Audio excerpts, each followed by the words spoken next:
এখন এই মুহূর্তে রয়েছি নড়াইল সদর উপজেলার শেকাটি ইউনিয়নের শেকাটি গ্রামে। যদিও শেকাটি গ্রাম, তা হলো এই জায়গাটি আফরা নামেই প্রসিদ্ধ রয়েছে এবং এখানে যে মন্দিরটা আপনারা দেখতে পাচ্ছেন এটি আফরা মন্দির নামে পরিচিত। এখানে পৌষ সংক্রান্তি মেলাতে হাজার হাজার দর্শকরা, ধর্মপ্রাণ মানুষেরা এখানে আসেন, তারা মানত করেন এবং তাদের মনোবাসনা পূর্ণ করার জন্য এখানে বিভিন্ন রকমের পূজার যে নৈবেদ্য এগুলো এখানে দিয়ে তারা পূজা অর্চনা করে থাকেন।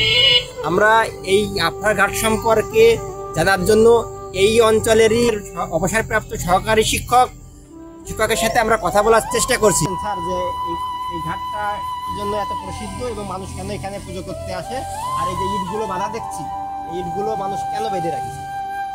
ইমেন্দুর বাবু একজন লোক ছিল, এই যে স্বপ্নে দেখে এই ভুবনেশ্বরী মূর্তি তপন ভাগ পুকুর নামে একটা পুকুর আছে, সেই পুকুরই পড়েছিল। এনাকে স্বপ্নে দেখায় আমি এখানে আসি, তুই ওই আফরা নদীতে গঙ্গা পুজো করে স্নান করে ওখান থেকে জল নিয়ে আসে আমার স্নান করায় প্রতিষ্ঠিত কর, আমি এখানে তো পড়ে আসি। এই অবস্থায় সে কত বছর, প্রায় 200 বছরের আনুমানিক হবে। তখন ওই লোকটা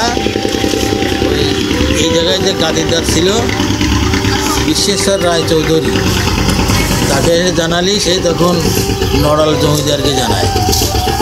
নড়াল জমিদারকে জানালে ওখান থেকে নড়াল জমিদাররা এই গাদিদারদের কাছ থেকে 19 শতক জায়গা নিয়ে ওখানে মন্দির প্রতিষ্ঠিত করে, ওই ভুবনেশ্বরী মন্দির প্রতিষ্ঠিত করার পরে তার পরবর্তীতে তারা লোকজন এনে এখানে ভোল করতে নিয়ে পৌষ মাস 4 দিন এখানে গঙ্গা পুজো করে এই গঙ্গা জল নিয়ে ওই মাকে স্নান করায় পুজো অর্চনা করা হয়। সেখান থেকে এই পৌষ মাস 4 দিন থেকে এই মেলা গঙ্গা পুজো উৎসবে এবং ভুবনেশ্বরী মায়ের নির্দেশে এই মেলা এখান থেকে শুরু হয়। প্রসাদের থেকে সব কিছু ফল টল এই জায়গা বিতরণ হয়, সব কিছু। কোনো টাকার যদি কোনো ভক্তর দরকার হয় আমার থেকে চাই, আমি দিই, সহযোগিতা করি তাদের। আমারও ডাকে, মানে অনেক ভক্তদের সাথে অনেক চিনা পরিচিত আছে আমার। সব কিছুই এখানে যদি খিচুড়ি রান্না করে, আরও খিচুড়িও রান্না হয়, ডাল চাল সব কিছু দেয় এই নদীতে। তারপরে আপনার ডিম ঝাল, তারপরে পেঁয়াজ রসুন সব কিছু তরি তরকারিও দেয় এখানে সব। এই পুরুষেরা করে, আমরাও করতেছি। ওই জিনিসটা নদীর উপরে ছিল, একটা হিজল গাছ ছিল, একটা বেল গাছ ছিল, এটা সবাই পুজো দিত।